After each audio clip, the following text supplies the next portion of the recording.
Salut tout le monde, bienvenue sur Philo TV pour un nouveau débrief de Grand Prix, celui du Mexique qui s'est déroulé dimanche dernier. Et Max Verstappen s'est encore imposé une 14e fois cette saison, un record sur une saison entière. Bravo aux Hollandais volants. Mercedes aurait pu jouer les troubles fêtes, ils étaient l'une des écuries qui pouvaient prétendre à une victoire lors de ce Grand Prix. Ça n'a pas été le cas, alors qu'est-ce qui n'a pas marché ? Et enfin, Ricciardo a effectué une belle course, il a fini à la 7e place. Nous allons revenir sur sa performance.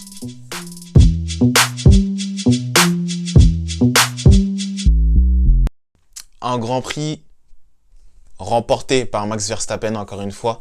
Le 14e cette saison, il bat un record, celui du nombre de victoires sur une saison. Il dépasse les co-détenteurs de l'ancien record qui était de 13, celui de Schumacher et Vettel. Au pourcentage, il ne bat toujours pas Michael Schumacher, ni Ascari. Bon, Ascari, ça va être compliqué, car il a remporté 6 Grands Prix sur 8. Donc, il a un pourcentage assez élevé. En tout cas, sur la piste, Max Verstappen a fait le job. Au départ, il s'est bien interposé face aux deux Mercedes qui prétendaient à une victoire finale. Je vais y revenir là-dessus. Verstappen s'est bien interposé. Il a une meilleure vitesse de pointe que tout le reste du paddock. Donc à partir de là, c'était facile. Au niveau de l'usure de ses pneus, il a fait ce qu'il fallait. Comme je l'ai dit lors de précédents débriefs, il a modifié sa conduite. Il sait gérer maintenant. Avant, il avait une conduite agressive. Il tapait beaucoup dans ses gommes. Il n'y avait pas trop de gestion. Là, il sait gérer. Il sait comment manier sa monoplace. Il sait comment faire. Que voulez-vous dire? Le seul couac pour Red Bull, c'est les sanctions dues au dépassement budgétaire, au règlement sur la réglementation budgétaire. C'est le seul couac du week-end. Et un week-end qui avait mal débuté, on va le rappeler, avec des conditions difficiles. On le rappelle sur un circuit particulier, en haute altitude, un circuit du type Monza, avec de longues lignes droites, mais avec des voitures qui doivent se comporter comme celles de Monaco, donc avec de gros appuis, avec des ailerons avant et arrière, vraiment braqués, pour pouvoir avoir une certaine adhérence sur le circuit, un circuit qui est très peu utilisé au cours de l'année. Donc voilà pourquoi les monoplaces glissaient beaucoup et Verstappen glissait beaucoup en début de week-end. Donc je ne dirais pas une domination totale, mais la victoire est quand même là. C'est dommage parce que l'écurie allemande aurait pu peut-être prétendre à une victoire.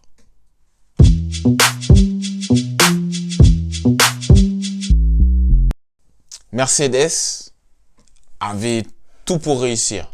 Alors j'y aurait pu prétendre à une victoire. Oui et non. On va revenir sur le déroulé du week-end. Le week-end, globalement, il s'est très très bien passé. C'est peut-être l'un des meilleurs week-ends que Mercedes a fait dans la conception de la voiture, dans le management, dans le choix des pneus. Peut-être pas. Le choix des pneus, peut-être pas. Je ne sais pas si... Le choix des pneus, je ne sais pas. J'ai quelques réserves. Pourquoi?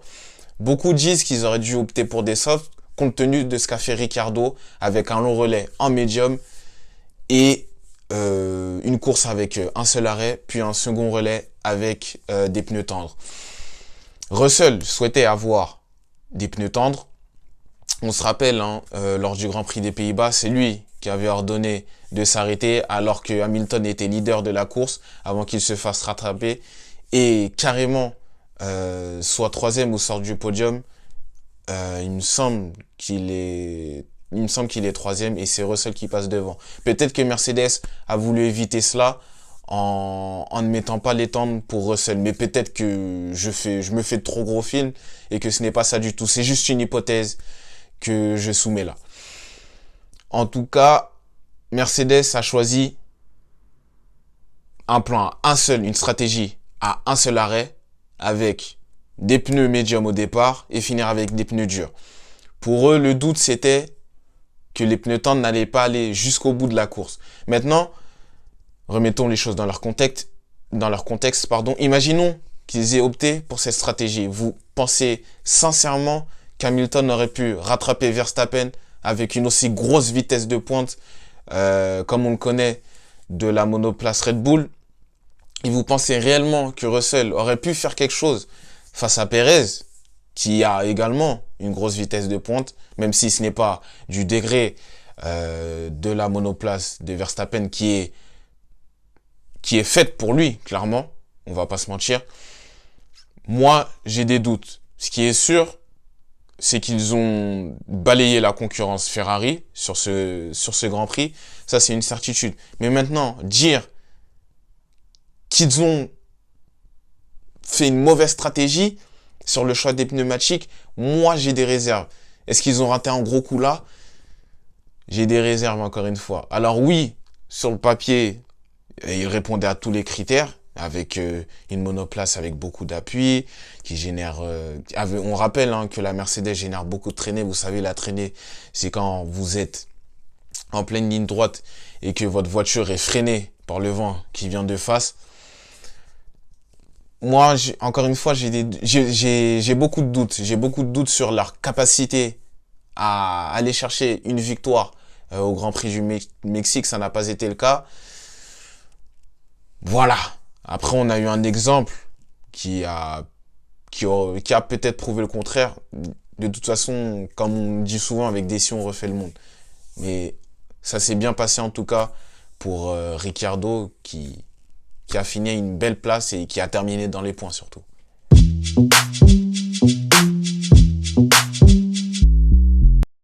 Oui, effectivement, le pilote australien qui, je le rappelle, n'aura pas de baquet la saison prochaine a fini 7e.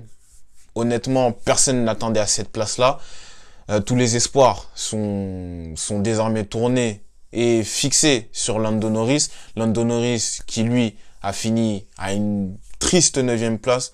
On est déçu de ce qu'il a fait. Mais bon, il termine tout de même dans les points. On a toujours cette bataille entre Alpine et McLaren. Alpine a été contraint d'avoir une voiture, une monoplace, finir la course. Malheureusement, Alonso a eu une casse moteur. Mais Ricciardo a fait le boulot.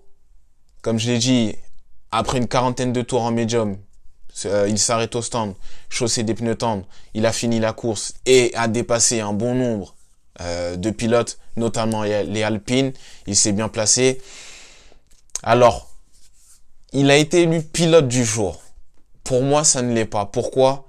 Pour son erreur vis-à-vis de Yuki Tsunoda au virage numéro 6, si je ne dis pas de bêtises, où il s'engage à l'intérieur alors qu'il sait très bien qu'il ne peut pas le dépasser.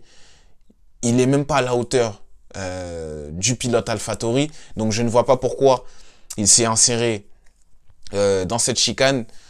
Alors il dira que il tentait de se placer pour le dépasser plus loin à la sortie de ce virage. On a le droit de ne pas le croire. Il a aussi sous-entendu que Yuki Tsunoda l'avait potentiellement vu dans ses rétroviseurs. Voilà, on a des doutes avec des si, encore une fois, voilà.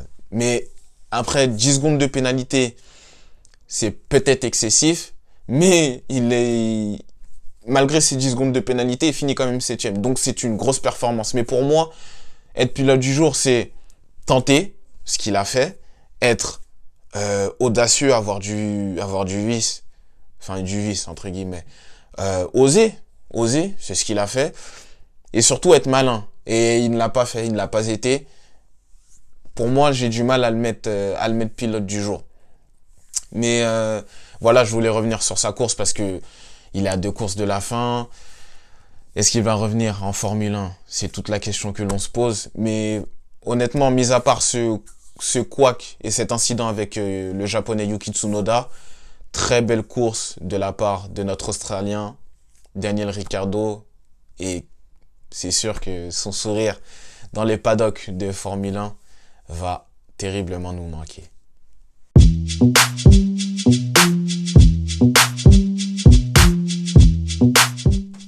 Alors je voulais revenir sur quelques épisodes durant cette course. Alors déjà Alpine a vu franchir une de ses 2 monoplaces, celle d'Ocon. Malheureusement Alonso a eu une casse moteur et n'a pas pu finir la course. Il a déclaré qu'il a perdu au minimum 60 points cette saison, c'est vrai. Mais après Alpine a fait le choix de la performance et pas de la fiabilité. Au lieu d'avoir un moteur fiable mais ne pas avoir de performance, ils ont choisi la première option. Elle s'avère payante. Pour l'instant, ils sont 4e. Il reste 2 courses. À eux de conserver leur position dans le championnat des constructeurs. Gasly a été sanctionné. 10 secondes de pénalité pour avoir incité Lance Stroll à sortir de la piste au virage numéro 2. Et il a 2 points en moins sur sa super licence. Encore 2 points en moins sur l'une des prochaines courses, que ce soit les 2 dernières ou la saison d'après, et il sera suspendu pour une course. Pour moi, c'est très sévère dans le sens où Lance Stroll, juste avant, il fait la même erreur et surtout, c'est un danger. Ce qu'il fait, c'est très dangereux. Avec ses coups de volant, il a fait le week-end dernier à Pierre Gasly. Cette fois-ci, il n'y a pas eu d'accident.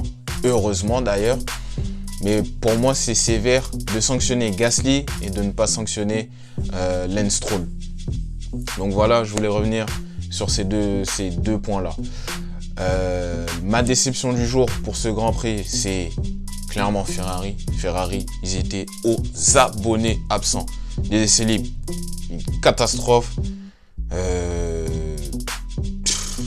Enfin, une catastrophe, pas une catastrophe, mais sans signification parce qu'il y a eu les tests de pneus Pirelli pour l'année prochaine. Ensuite, la course, honnêtement, on les a pas vus. Ils étaient dans un no man's land entre les leaders, les 4 premiers, et le reste du peloton. Il y a carrément Charles Leclerc qui a demandé si c'était pas mieux de procéder au plan C, de passer au stand et d'effectuer un long relais. Et bon, là, ils étaient tout simplement super loin. Carlos Sainz à 58 secondes de Verstappen et Charles Leclerc à 1 minute et 8 secondes. Je sais pas si vous vous rendez compte. C'est fou. Honnêtement, c'est fou. Il faut qu'ils se remettent en question. Encore une fois, vivement 2023 pour cette écurie. Mais il faut qu'il y ait de l'amélioration, une remise en question. Il faut plein de choses chez la Scuderia. Enfin, mon pilote du jour. Pour moi, comme je l'ai dit, je peux pas le donner à Ricciardo, donc je vais le donner à Sergio Pérez, le natif de Mérico. En tout cas, il était à domicile. Pourquoi? Pour son geste. Son geste, lorsqu'Hamilton a pris la parole après la course, il y a eu quelques sifflets de la part de certains supporters, heureusement pas tous. Et Sergio Pérez a fait un signe de la main en leur disant d'arrêter, de se calmer. Ils l'ont fait, c'est un geste classe. En plus de ça, il a réalisé une belle course, donc c'est tout à son honneur. Voilà pour ce débrief. Prochain rendez-vous pour le Grand Prix du Brésil avec le dernier format, avec cette qualification sprint qui sera samedi, les qualifications décalées à vendredi. Merci d'avoir regardé ce débrief et on se dit à très vite sur Philo TV. Prenez soin de vous. Ciao!